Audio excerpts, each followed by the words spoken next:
નમસ્કાર વિદ્યાર્થી મિત્રો, આજે આપણે ધોરણ 12 કોમર્સની અંદર એકાઉન્ટ વિષયની 2024ની નવી બ્લુપ્રિન્ટ જોવાની છે।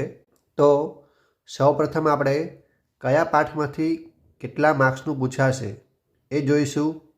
ત્યારબાદ આપણે કયા વિભાગમાંથી કેટલા પ્રશ્ન પૂછાશે અને કેટલા માર્ક્સનું પૂછાશે એ જોઈશું।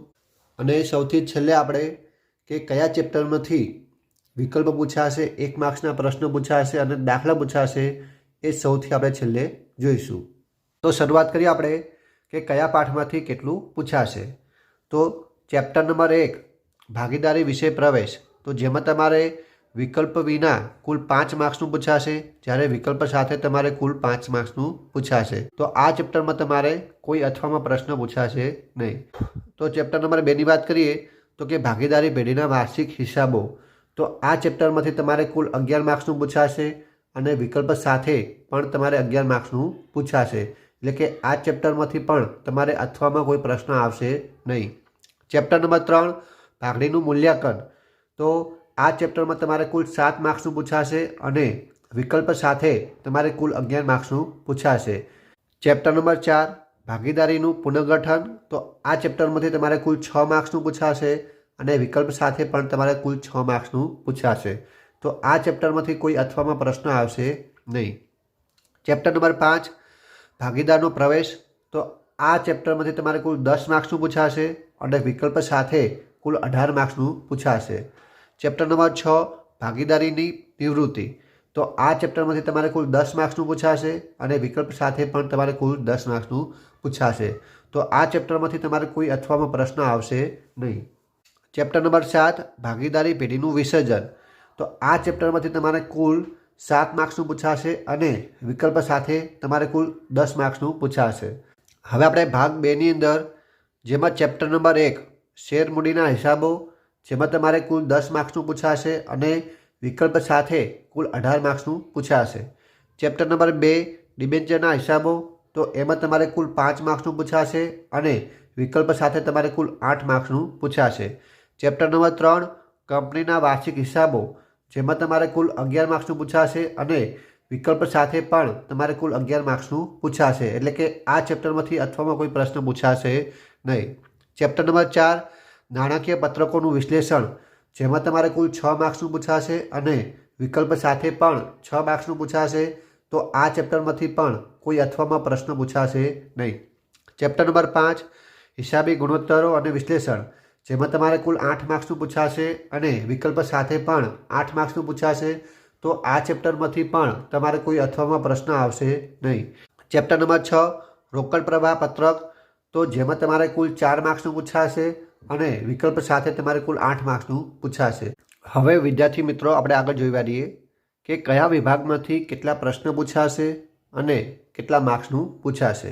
તો સૌપ્રથમ આપણે આગળ વિભાગ એ, તો વિભાગ એમાં તમારે આગળ 1 થી 20 પ્રશ્નો આપેલા હશે અને જે તમને MCQ આપેલા હશે, જે તમારે દરેક ફરજિયાત લખવાના રહેશે, દરેકનો 1 ગુણ હશે અને એમ કરી તમારે કુલ 20 માર્ક્સનું પૂછાશે। વિભાગ બીની વાત કરીએ આપણે આગળ, તો જેમાં તમારે આગળ 21 થી 30 નંબર સુધી પ્રશ્નો આપેલા હશે, એટલે કે કુલ 10 પ્રશ્નો આપેલા છે અને 10 પ્રશ્ન ફરજિયાત તમારે લખવાના રહેશે, દરેકનો 1 ગુણ હશે અને એમ કરી વિભાગ બીમાં તમારે કુલ 10 માર્ક્સનું પૂછાશે। વિભાગ સીની વાત કરીએ આપણે આગળ, જેમાં તમારે 31 થી 36 સુધી પ્રશ્નો આપેલા હશે આગળ, જેમાં તમારે કુલ 6 પ્રશ્ન હશે અને એ 6 પ્રશ્નોમાંથી કોઈ પણ 4 પ્રશ્ન લખવાના રહેશે, દરેકના 3 ગુણ હશે, એમ કરી તમારે કુલ 12 માર્ક્સનું પૂછાશે। વિભાગ ડીની વાત કરીએ તો જેમાં તમારે 37 થી કરી 41 સુધી પ્રશ્ન આવશે, એટલે કે કુલ 5 પ્રશ્નો આવશે અને એ 5 પ્રશ્નોમાંથી તમારે કોઈ પણ 3 પ્રશ્નો લખવાના રહેશે, દરેકના 4 ગુણ હશે, એમ કરી વિભાગ ડીમાં તમારે કુલ 12 માર્ક્સનું પૂછાશે। વિભાગ ઈની વાત કરીએ તો વિભાગ ઈની અંદર 42 થી 46 પ્રશ્નો આપેલા હશે, જેમાં તમારે કુલ 5 પ્રશ્નો હશે અને 5માંથી કોઈ પણ 3 લખવાના રહેશે, દરેકના 8 ગુણ હશે આગળ અને એમ કરી તમારે વિભાગ ઈમાં કુલ 24 માર્ક્સનું પૂછાશે। વિભાગ એફની વાત કરીએ આગળ, તો વિભાગ એફની અંદર કુલ 47 થી 48 એમ 2 પ્રશ્નો આવશે અને બંને પ્રશ્નો તમારે ફરજિયાત લખવાના રહેશે, એમાં કોઈ અથવામાં પ્રશ્ન આવશે નહીં, જેમાં દરેકના 11 ગુણ હશે અને એમ કરી વિભાગ એફમાં તમારે કુલ 22 માર્ક્સનું પૂછાશે। તો વિદ્યાર્થી મિત્રો, હવે આપણે આગળ જોઈ વાળીએ કે કયા પાઠમાંથી કેટલું પૂછાશે, એટલે કે કયા પાઠમાંથી વિકલ્પ આવશે, 1 માર્ક્સના પ્રશ્નો આવશે અને દાખલા પૂછાશે એ આપણે જોઈ વાળીએ।